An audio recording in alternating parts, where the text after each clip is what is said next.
E aí, galerinha?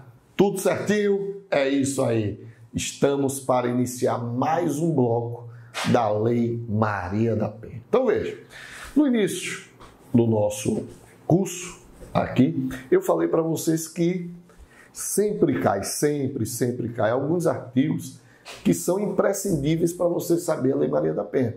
50% das questões, inclusive eu disse, está dentro desses artigos. Quais foram? Primeiro, o artigo 2º, o artigo 5º e o artigo 7º. Né? Então, basicamente, 50% das questões sobre Lei Maria da Penha estão nesses dispositivos. Terminamos esses 50%. Né? Agora vamos trabalhar os outros 50%, né? Que cai com toda certeza, né? Na tua prova sobre Lei Maria da Penha. Tá? Então, nós já sabemos o básico já. Nós temos a base para estudarmos esses outros dispositivos. Primeiro, né? Estudamos, vimos que essa Lei Maria da Penha, não é aplicado não só a casais heterossexuais, como também a casais homoafetivos. Obviamente, na condição de mulher. Né? Homoafetividade na condição de mulher. Por que eu digo na condição de mulher? Porque o sujeito passivo da Lei Maria da Penha é a mulher. Agora, essa mulher é só quando fala em mulher em um relacionamento? Não. Aí nós vimos os três lá no artigo 5º, as três formas, né, de a mulher inclusa na Lei Maria da Penha. Convívio familiar, coabitação ou não coabitação. Né?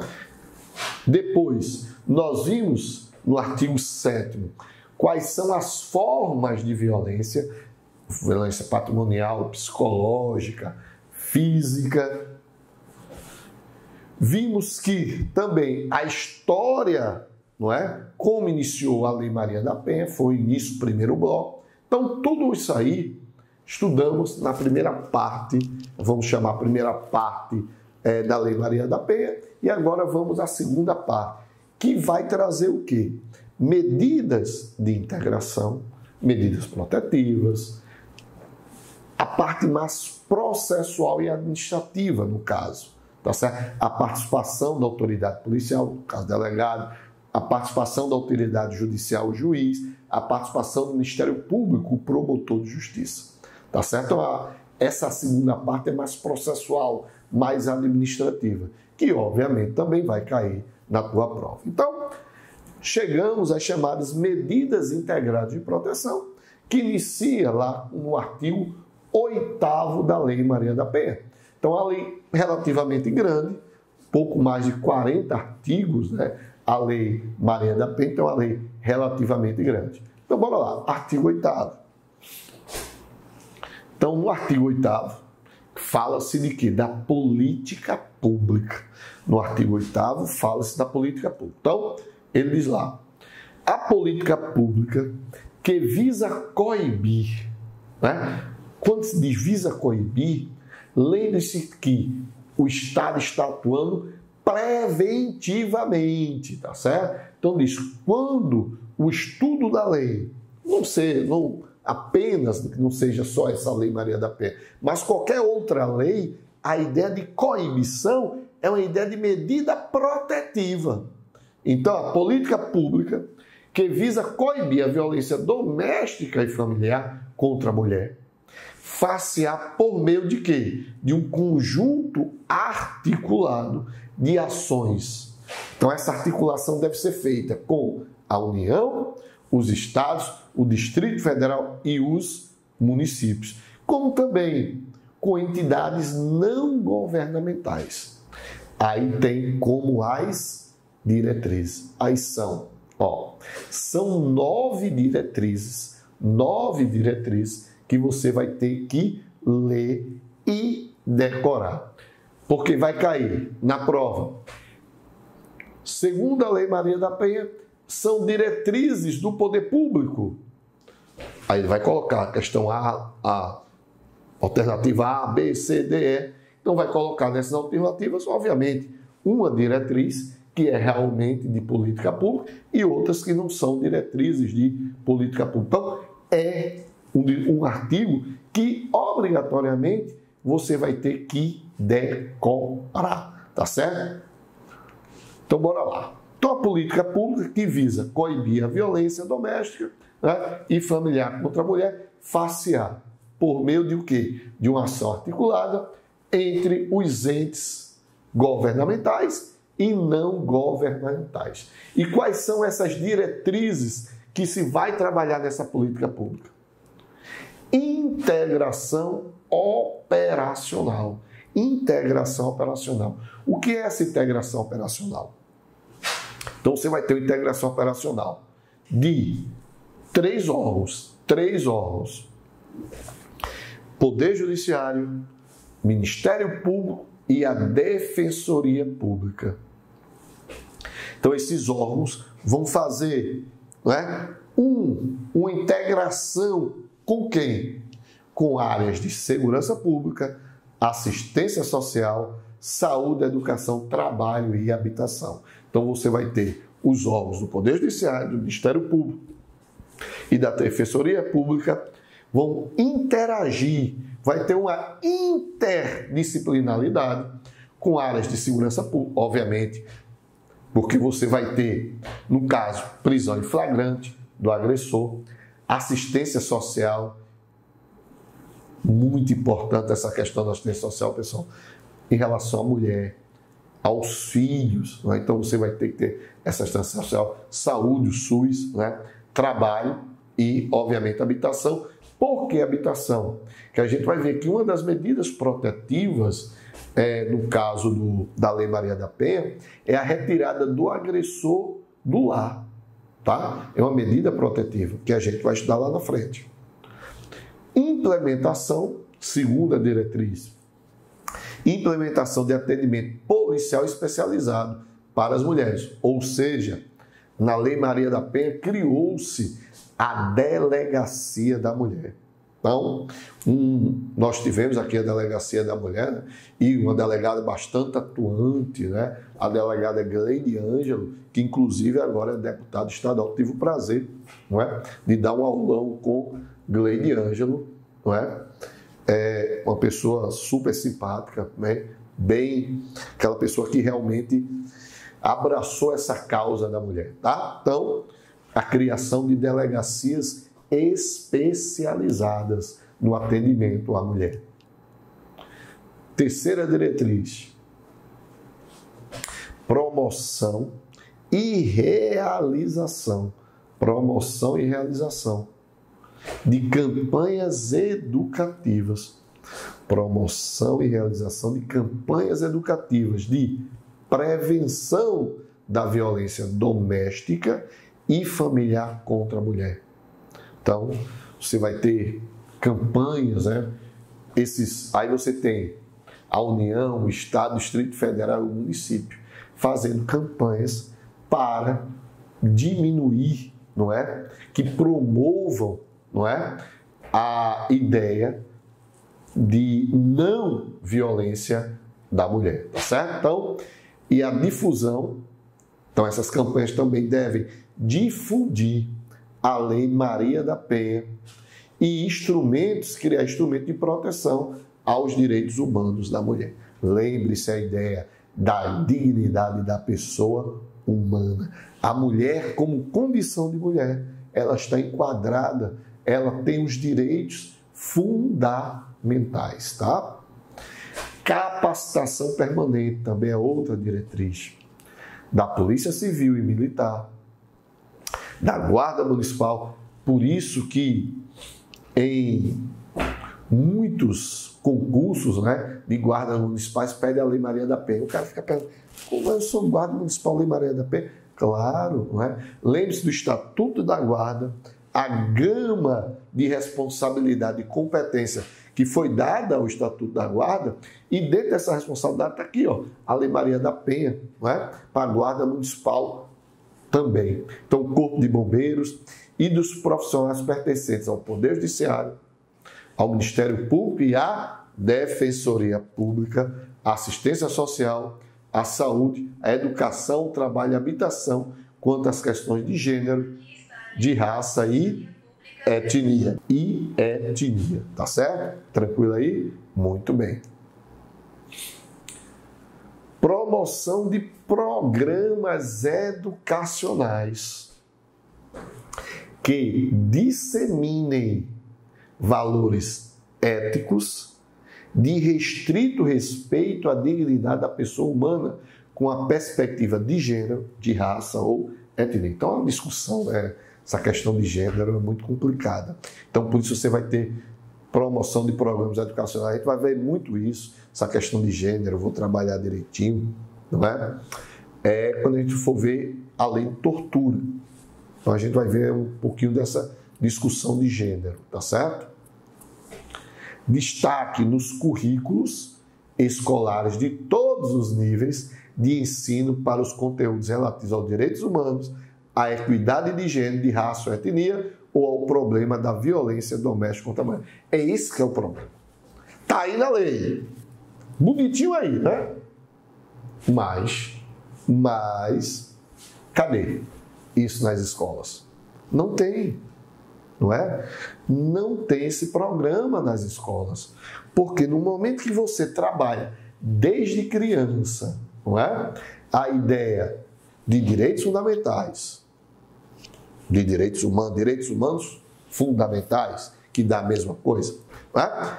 A questão de respeito, de equidade, quer dizer igualdade, respeito e igualdade, que deve ter essa igualdade, essa justiça, né? Equidade, justiça, a ideia de equidade, de gênero, de igualdade de gênero, de raça ou etnia, você diminui, não acaba, mas você acaba diminuindo, não é?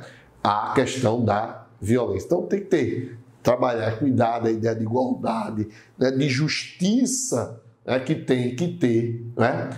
Do justo, justiça que eu digo, não justiça poder dizer, do justo, da ideia que é justo manter a igualdade entre as pessoas, não é?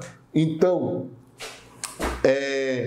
você tem que trabalhar isso nas escolas. Infelizmente, isso não é trabalhado. Mas vamos lá. Então, obviamente, Emanuel, você não trabalhou as diretrizes. Não dá, pessoal. Como é a questão de leitura, não é? Aí a gente trabalha somente as que mais caem. Porque são 9. Se eu for trabalhar as 9, a gente vai perder muito tempo. Até porque aqui é leitura mais de lei. Leitura. E aquilo que precisava ler e dar o entendimento, eu fiz. Tá certo? Então, vamos lá. Então, agora o que a gente vai trabalhar?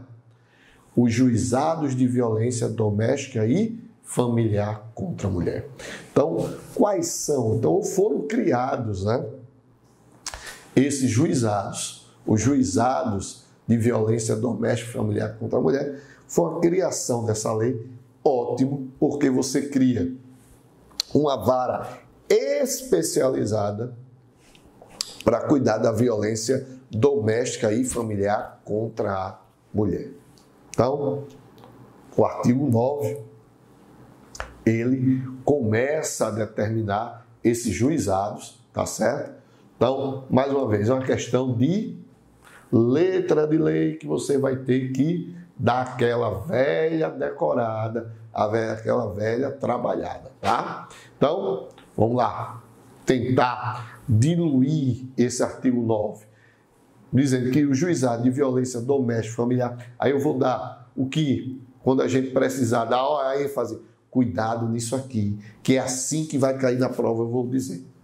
Então, o juizado de violência doméstica e familiar contra a mulher são órgãos da justiça ordinária, ou seja, justiça comum, na verdade, com competência civil e criminal, tá certo? Então, primeiramente aí você deve já ter na mente os juizados especializados, não é? Os juizados especializados. Não é juizado de pequenas causas não, viu, pessoal? Juizado de pequenas causas é outra coisa, é a lei 90/99. Aqui criou-se uma vara especializada. No caso aí, 2 varas especializadas. Quais são elas? as varas civil e a vara penal. Então, essa violência doméstica pode cair tanto na vara civil quanto na vara penal. Por quê na vara civil? Porque tem a questão dos danos, não é? Tem a questão dos danos. Então vai para a vara civil. Vara penal por quê? A questão do crime, tá certo? Então dano, questão de habitação, não é? Tudo vai para a vara civil. Aí a gente pode extrair desse artigo 9º que, enquanto não estruturados, os juizados de violência doméstica e familiar contra a mulher, as varas criminais acumularão as competências civil e criminal para conhecer e julgar as causas decorrentes da prática de violência doméstica familiar contra a mulher. Então, veja só, quando não houver estrutura, então, quando eles não forem estruturados, esses juizados de violência contra... Aí você tem as varas criminais. Então, as varas criminais não são as varas especializadas criminais da mulher, são as varas criminais que a gente já tem. Então, essas varas criminais vão acumular tanto a competência civil quanto a competência criminal. Mas aí fique atento no detalhe. Fique atento no detalhe. Olha aí a pegadinha da prova. Será garantido o direito de preferência nas varas criminais para o processo e o julgamento das causas acima descritas. Então, o que ele quis dizer? Nas causas, quando eu tiver estruturado as causas cíveis, não é? E as causas penais, eles devem ter preferência às ações aonde? Nas varas criminais. Tá certo? Muito bem. Outro ponto importante é o da competência. Outro ponto importante é da competência. Deixa eu ver se tem alguma coisa importante aqui. Não. Acho que foi a mesma coisa eu aqui. Repetir o slide, né? São coisas, né, que acontecem aí. Repetição de slide. Desculpa aí, pessoal. Veja, dentro do artigo 9º, aí você tem um ponto importante. A opção da ofendida para os processos cíveis. Como assim, Emanuel? Opção da ofendida para os processos cíveis? Olha, veja só. Quando a gente estuda processo penal, a gente vê que a questão de competência e jurisdição. Faz um estudo lá, competência e jurisdição. Então, essa competência e jurisdição é determinada pelo local, pela pessoa, pela matéria. Então, como assim? Por exemplo, pela matéria. Direito tributário. Eu vou para a vara tributária ou vara da fazenda, depende. Isso é uma matéria. Penal, varas criminais. Em relação à pessoa, chamado foro privilegiado. Se eu cometer um crime, eu vou ser julgado por um juiz da vara comum, justiça comum. Mas, se um deputado cometer um crime, deputado federal, ele deverá ser julgado pelo STF, né? Artigo 102 da Constituição. E tem em relação ao local, ou seja, a jurisdição. Alguns chamam jurisdição territorial, circunscrição territorial. Tá? Então, no caso da mulher, ela tem a opção onde ela vai entrar com a ação. Que opção é essa? Veja, nos processos cíveis. Nos processos cíveis. Então, no juizado especializado da mulher, no processo cível, quais são as opções que ela tem em relação à jurisdição? Lembra, a jurisdição equivale a território. Em qual território, em qual local ela poderá impetrar a ação? Aí você tem 3 situações. Primeiro, ela pode querer entrar com a ação no seu domicílio ou sua residência. Então, se ela achar melhor, eu quero entrar com a ação no meu domicílio e na minha residência. Beleza.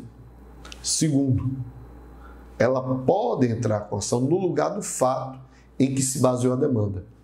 Dá um exemplo. Ocorreu a agressão física, vamos dizer que ela mora em Limoeiro, mas ocorreu a agressão física em Recife. Então, eu acho melhor entrar lá com ação lá em Recife, porque onde o fato ocorreu vai ter mais amplitude de eu provar lá, porque ao invés de ser em Limoeiro, eu tenho mais perspectiva de arranjar provas lá em Recife, porque foi onde ocorreu o fato. Ou ainda, o domicílio do agressor. Veja, isso aí, uma não exclui a outra não. Isso aí são 3 opções. Então ela tem a primeira, a segunda e a terceira. Tá certo? Tranquilo? Fique atento nisso aqui agora. Ó, os juizados de violência familiar contra a mulher acumulam a competência civil e criminal, como a gente já viu, e fazem parte da Justiça Comum Estadual. Então, questão de onde eles estão enquadrados, onde eles estão organizados. Então, é na Justiça Comum Estadual. Por que, Manuel, fala Justiça Comum Estadual? Porque você tem, segundo a organização do Poder Judiciário, que está na Constituição, no artigo 92, você tem a Justiça Comum Federal. E não está na Justiça Comum Federal, está na Justiça Comum Estadual. Tá certo? Então, mas o STF, preste atenção, que aí essas exceções, né? É que você deve prestar, mas muita atenção, que é o que vai cair de prova. Então, mas o STF já decidiu que esses órgãos não podem aplicar, não é? Ó, os institutos despenalizadores. Esses órgãos não podem aplicar institutos despenalizadores, ou seja, 10 que retira a pena, não é? Ou seja, típicas dos juizados criminais. Quer dizer isso? Veja, a composição cível de danos, ou seja, a transação penal e a suspensão condicional do processo. Presta bastante atenção. O STF já decidiu que esses não podem aplicar institutos despenalizadores. Quer dizer isso? Que esses órgãos não podem aplicar na Lei Maria da Penha a transação penal. A suspensão condicional do processo não cabe aí. Por quê? Olha o artigo 41, né, diz: aos crimes praticados com violência doméstica e familiar contra a mulher, independentemente da pena prevista. Por que independentemente da pena prevista? Por conta da aplicação da Lei 90/99, onde vai ser aplicado justamente a transação penal e a suspensão condicional do processo. São aquelas penas de menor potencial ofensivo, de até 2 anos. Penas de menor potencial ofensivo de vai até 2 anos. Então, os crimes praticados, mesmo que a pena no crime da Lei Maria da Penha seja uma pena de até 2 anos, não se pode aplicar a Lei 90/99. Entendeu? Entenderam aí a importância? Eu não posso aplicar a Lei dos Juizados Especiais para casos da Lei Maria da Penha. Não se aplica. Aí eu vou fazer, eu promotor, uma transação penal com o agressor. Não pode. O artigo 41 impede isso. Entenderam aí? Tranquilo? Muito bem. Do atendimento pela autoridade policial. Aí, muito cuidado nesse artigo 10 pelo seguinte. Porque teve algumas inovações de 2017, né? Teve inovações agora em 2019. Então vejam, são inovações interessantes, não é? Que você tem de 2017, inovações de 2019. Isso quer dizer que alterações recentes e muito recentes quando a gente fala de 2019. Então veja, o grande problema da questão da autoridade policial, que houve logo quando a lei surgiu, a Lei Maria da Penha.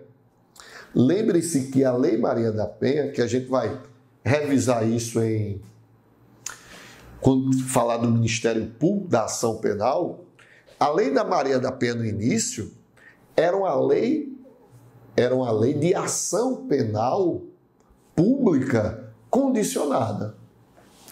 E o que a gente aprende, por exemplo, que a gente aprende quando em processo penal, quando a gente vai estudar inquérito e ação penal.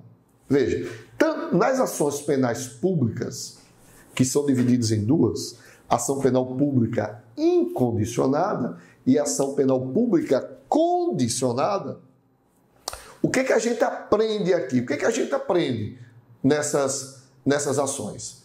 Quando a ação penal pública é incondicionada, o delegado, ao receber a notícia crimes, ele já pode de cara fazer a abertura do inquérito policial. Recebeu a notícia crime, foi lá e abriu. Mas quando a ação penal é pública condicionada, e ela é condicionada por condições de procedibilidade ou condições de prosseguibilidade, necessitam de representação da vítima e requerimento do ministro da Justiça dos crimes contra o presidente da República. Isso quer dizer o quê, meus amigos? Que vai depender de representação da vítima. Mas o que a gente vai fazer aqui? Calma. A gente vai ver bem direitinho isso, que já passou do tempo aqui. A gente vai ver justamente isso no próximo bloco. Tá certo? Até mais.